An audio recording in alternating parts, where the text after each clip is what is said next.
And since childhood, I've been taken aboard Sirian Motherships.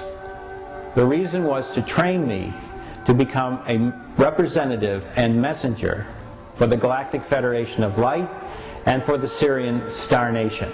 Now you may ask, what is the Galactic Federation of Light? The Galactic Federation of Light is a galactic organization of over 200,000 star nations dedicated to the spreading of light throughout this galaxy. And you may ask, what is the Sirian Star Nation? The Sirian Star Nation is from the star Sirius, which is about 8.3 light years away from Earth, and if you will look up in the night skies, it is the brightest of all the stars.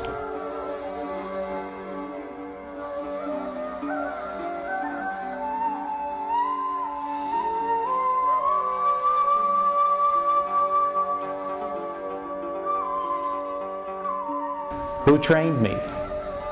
I was trained using some of the most advanced methods aboard the Sirian Mothership by Washta and his entourage of no more than about 50 people. And now you may ask, what is it that I was studying? I studied Earth and galactic history, as well as all forms of science, including the ones I enjoyed the most, which was astrophysics and cosmology. Now during this tour, I will share my insights from the many personal experiences that I had aboard Sirian starships. The tour that we will be describing is covering 8 sections of a Sirian mothership. The tour is meant to provide an overview of what you can expect from your first tour of a Sirian mothership after the first contact landings.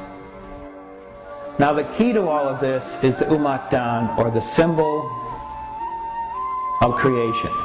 Now when you walk around the ship, you'll see all kinds of sacred geometry being utilized, because the basis of their technology is what here on this planet we would call sacred geometry, the sacred solids, etc.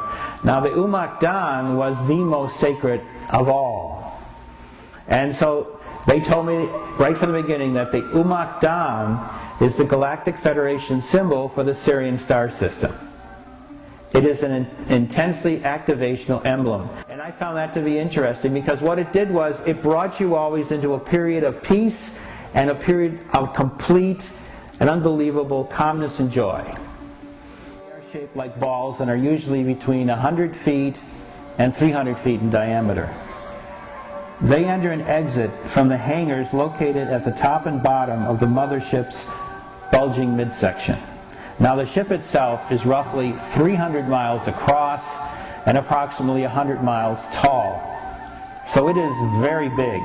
So now you just leave all those items at the door. You won't need these while you're on board the mothership, because your body's electromagnetic fields will be balanced automatically. You will temporarily experience excellent health and a strong, ailment-free body. When you leave the mothership, you must resume using these instruments and other implements back on Earth until the time comes for you to be healed. It's like walking on clouds. The floor's electromagnetic energy field raises up to meet your feet. So I would actually do this. And to me it was neat. You couldn't fall, because you could run against this thing and you'd bounce off. That's what I call a secured fence. So it was marvelous.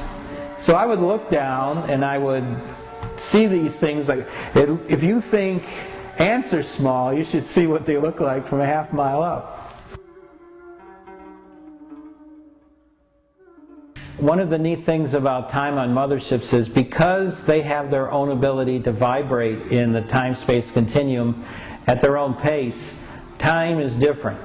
So to them, a day can be very fast or very slow, and they prefer, because of their joy, for days to last as long as possible, so they tend to make it longer. So like a minute on Earth can be like 2 hours in a spaceship. It has a marvelous Earth glow that goes from a nice, almost like royal atmospheric blue at the base up to a darker color as it moves up towards the edge of the atmosphere.